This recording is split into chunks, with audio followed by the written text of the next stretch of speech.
Hi, and welcome to this 10-minute take on Pluralsight. My name is Janani Ravi, and today I'll discuss with you three simple how-tos that you as machine learning engineers can use to avoid the AI hype trap.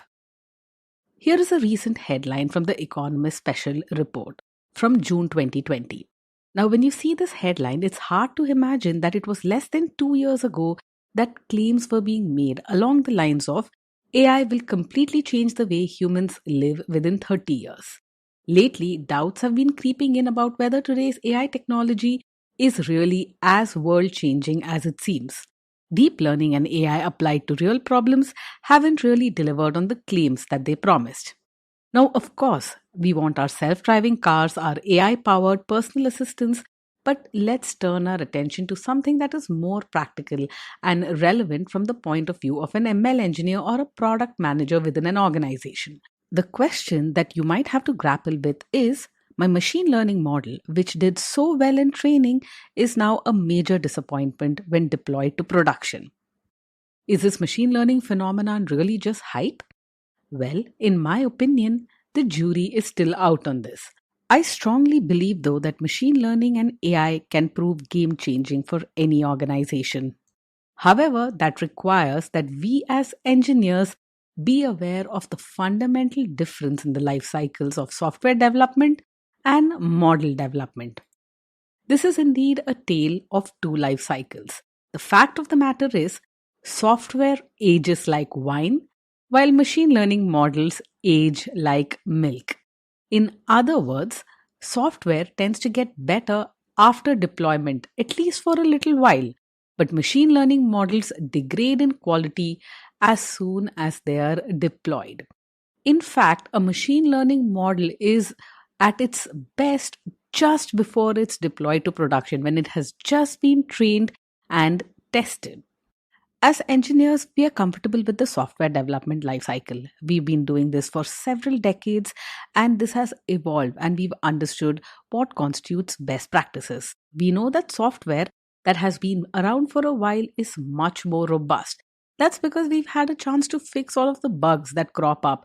We've had a chance to test all of the code paths that exist in our software. We've put our application or product in front of our users. We've seen how they work with it. We've made the usability fixes that are needed. Also, external changes rarely affect regular software cycles. In fact, even if a new feature needs to be added or your code needs to be refactored, you can have steady periodic release cycles in the case of software.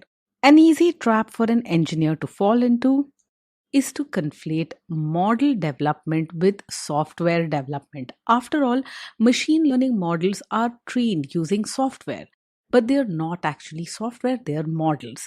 The life cycle of a model is very different. A model is at its best, displays its best performance just before being deployed to production. A rookie mistake that one might make is to assume that deployed models will work as well as they did in testing. Now, it's important for us to understand why this disconnect exists. And for that, we need to think of what a machine learning model represents. It's basically trying to model relationships that exist in the real world. Relationships between the output or the prediction of a model and the input data that we feed into a model. Now, the model that we've deployed has captured the relationship as it exists at the time of deployment, but relationships change, the real world changes. Static machine learning models thus become less useful over time.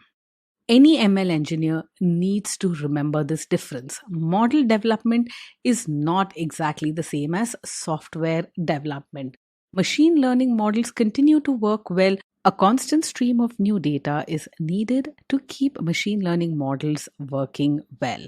This is because machine learning models need to adjust for shifting realities in the real world. In fact, deploying models is just the beginning. That's when the work starts. Think of model deployment as giving birth to a baby. You still have to feed and nurture the child. You have to deal with the child's teenage years. Most of the work lies ahead of you. Now, here are some common problems afflicting your AI based solutions. I'll discuss each of these problems in turn. Let's start with overfitting. This is a well understood problem, and there is a lot of research that has gone into this. An overfitted model is one that does very well in the training phase, but works poorly with real data when it's deployed. There are two possible categories of causes that could lead to an overfitted model. It's possible that the data that you're using to train your model is very sparse. It has a large number of features, and your model is not able to extract general patterns that exist in the data. Another cause could be you're working with insufficient data, that is, your data is fairly simple and you have few records, and you're using an overly complex model with many model parameters. Both of these could lead to overfitted models. An overfitted model hasn't learned general patterns in your data, it has merely memorized the data, which is why it won't work well on unseen problem instances. Another problem that you might encounter has to do with training serving skew, and this has to do with how your data is processed. The training data that you use for your model is typically sourced from batch pipelines. The data probably lives on a file system or a database somewhere within your organization. You basically process that data well and you use it to train the model. But prediction data is probably real time. It's streaming data and may be processed in an ad hoc manner. This fundamental processing difference could mean that your model performs poorly on real world prediction data. Another problem that could afflict your model is concept drift. Any machine learning model tries to capture the relationship that exists in the real world. Now, relationships in the real world are dynamic, which means they change over time. If you're not constantly monitoring your model and feeding it updated data, your model might get stale and be less useful over time. The last problem that could afflict your solution is the presence of concerted adversaries. Machine learning models may be used for fraud detection or quantitative trading. If that's the use case within your organization, it's quite possible that there exist individuals or hackers who are looking to fool or cheat your model. In such cases, your model needs to be monitored by human beings. Human minders need to look at the output of the model and see what data it has classified wrongly and use those misclassified instances to retrain your model. Here is where we are at today. Our models are performing well in the lab but not on the production line.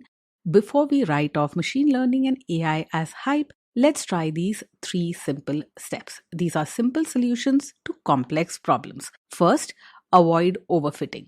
Now, this is the easiest problem to fix. Lots of research has gone into this. There are plenty of techniques available. If you're using a simple or traditional machine learning algorithm, you could use regularization, which penalizes complex models. You could use cross-validation to train your model, where training data is separate from validation data. If you're using a neural network, you could choose to use dropout, where you intentionally turn off certain neurons during the training process, forcing your other neurons to learn more from the data. Or you can use ensemble learning, where instead of a single model, you have multiple machine learning models, and your final prediction is an aggregate of the predictions of the individual models. Another thing to watch out for is to ensure that you're handling real time data correctly. Make sure that your batch and streaming data don't follow different paths. Use the same processing for your batch data as you do for your streaming real time data used for prediction. Now, there are several architectures out there in the real world which allow you to integrate the processing of batch and streaming data. Lambda and Kappa architectures are two examples. Make sure your ML pipelines are built using these design principles. And finally, babysit your model after deployment. Make sure that your model isn't subject to concept drift. Constantly monitor and retrain your model on new instances. And if your model has concerted adversaries, make sure that human minders figure out why your model gets things wrong and then use that information to retrain your models. Remember, deploying your machine learning model is simply the first step. There's a lot of work yet to be done. Don't just move on to the next cool problem.